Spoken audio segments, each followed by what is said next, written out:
am officially a masochist. The other night I was on Instagram, just chilling out on the couch, looking at stuff, holding a baby, that sort of thing. And I ran across this ad for a Volkswagen Doka pickup. And it was beautiful. And I said, I want it. And I showed my wife, who has a codependency issue apparently, and looked at me and said, oh yeah, you need that, go buy it. And I was drinking a fine fermented beverage at the time, and I'm like, yeah, I'm gonna do that. And I just like sent off a missive, like text message, like, hey, you wanna trade?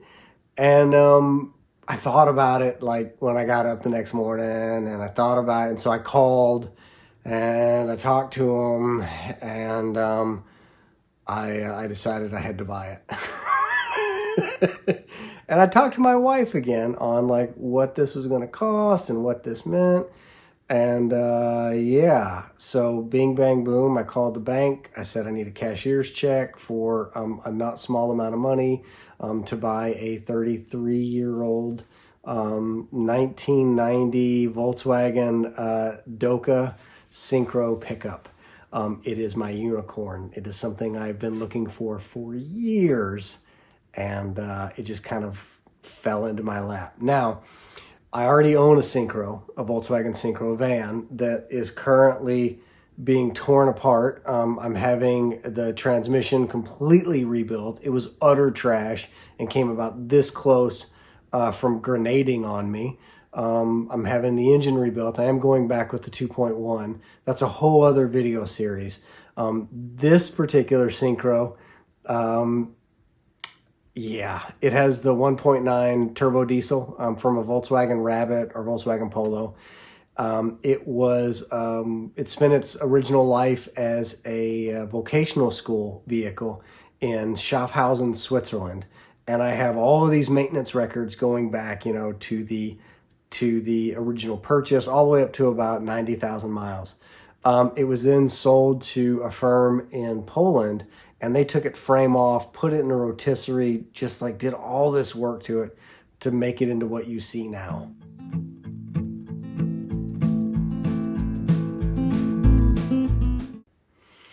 So yeah, I'm gonna go get a truck now. All right, at the airport, headed to Seattle.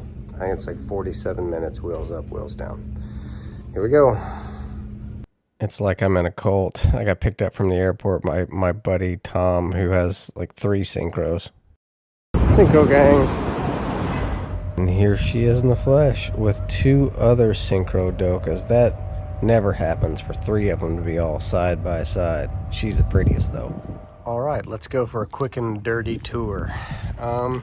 Standard bumper. So this is standard VW bumper. It's going to be replaced with one with a 2-inch hitch receiver for the winch, just like I've done on the other Syncro. It does have the sweet halogen headlights. I am going to put a bra on it because I apparently have ego about the paint. Let's see. So 1 door on this side. And then, of course, it's the flatbed with the tilt down. Let's see if I can open this up. 1 second. This is really nice for tools and stuff. All right, this pass-through is awesome for things like tools and, I don't know, nefarious boyfriends for daughters, that sort of thing. Anyway, it goes all the way through, double hatch. I'm probably going to put rails in it. I know a guy in Germany that had one, and he put like sliding rails that you could pull it from either side with a tray. It was really sweet, so I'm going to do that. Now, right now, she has Toyo ATs on her, but I am going to swap those out with some 16 BF Goodrich ATs. So let's talk about the engine. Now you can access the engine through that port in the top. You just have to have lots of tools, but mostly like for checking oil and that sort of thing. This is where we go in. Now it is a 1.9 liter turbo diesel. that you would find like in a Volkswagen Polo or a Volkswagen Rabbit here in the US. And it's not as strong as, say, you know, like a V6, but it works. It's not super sluggish. It's better than my 2.1 in the van. It's a little peppier than that, which is nice, especially at highway speed. So as we look at the bed, there's some really nice features. The tailgate, when it drops, it folds all the way down. It doesn't just, you know, drop kind of at that 90-degree mark, which is really nice for getting equipment and stuff in and out. Also, you'll notice that there's almost 1/4 of an inch of diamond plate all over this entire bed, which makes it super tough. This particular plate, super handy, and it's something that you find on most Volkswagen pickups. A step to get up into the bed. This is with both the tailgate and the side down, and you can see how handy it is, and it makes it a complete flat bed, and you can tow or haul stuff really oddly shaped. The rear bumper is also stock, and I'm not super happy with it. I am going to swap it out with one with a 2-inch hitch receiver, and that's just to be able to swap the winch to the back.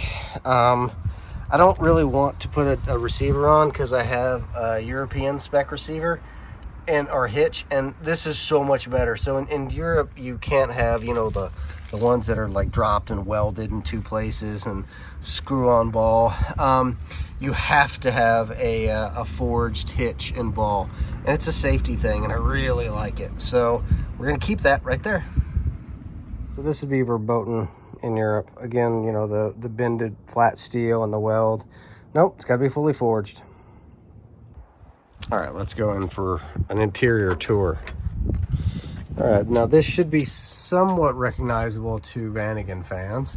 It does have the bench seat instead of the 2 captain, but it's got a bench and then a captain with some space underneath the bench. It's nice. Interior's been redone, doors have been redone. It has a nice Alpine stereo system in it. Of course, carpet is all done. It's got some all-weather mats in it right now, but yeah, new carpet front and back. Now, it is currently a single knob Syncro, but I'm going to change that. I'm going to put a center decoupler in to make it a 2-knob. I'm not going to put a front decoupler in. That's just ego there. One of the things about this, because it's an import from Switzerland, it does have kilometer on the gauge cluster. Yeah, I kind of do wish it had miles per hour. Of course, new headliner. Let's go into the back seat. So it's not a 4-door, it's only a 3-door. So the passenger side rear comes open, and now you can take that off kind of like a Jeep. You can take that off and the door swings all the way open. You can't take the door completely off without undoing the 4 bolts, but you can swing it all the way open. Now this is a little different than some of the Dokas I've been in because it does have this center panel in. It is removable. It's got screws. I would never remove it though. Like I said, this was done for vocational school, and so that's why you know, they had that for tools or chainsaws or whatever back here. Again, the back is just like the front, been completely redone. As you can see, we have moved in. We have the baby seat in, and then there's some seat covers that I will probably never use, but they're there. All right, let's show you under the seat real quick. So I went ahead and popped it up. So this is where you would store tools, that sort of thing. Right now, it has a giant base kicker and a couple of mids in it, but there is some storage in here if it's wanted. So, which I will want it. I will fill this thing up, I'm sure. All right, bringing the Doka home. I'm about an hour into the trip home. Blue skies. I can't complain about the weather. I had to take my hoodie off because it got hot. Yeah, the great gas mileage. It's a diesel, and it's fairly peppy in the hills. I am truly happy with the truck right now. All right, made it home without issue right as darkness falls. No problem at all. Yeah, 60, 65 the whole way. There she is. All right. So I'm in the Doka at the DMV, and we've got a little hiccup. When they did the refresh of the van and the remodel, when they did that, they damaged the VIN plate, took it off, painted, did whatever, and then pop riveted the VIN plate sort of back in the right place. And when in Oregon, you have to have a VIN inspection when you first register a vehicle. And the lady came out, and she looked like one look at it, went, nope, nope. They will not title or register my Doka in Oregon. So even though I showed her on the frame where the VIN was, I have to prove that this frame and this vehicle were together. And so I need probably copies of the original importation paperwork. So yeah, the hunt begins. It's never easy. So it's not a completely sad story. I ended up going back to the DMV a few days later. We're working on it. So I will be able to license and title the Doka. So the end of this story is still a happy one. It's not a sad one. Yeah. There we are.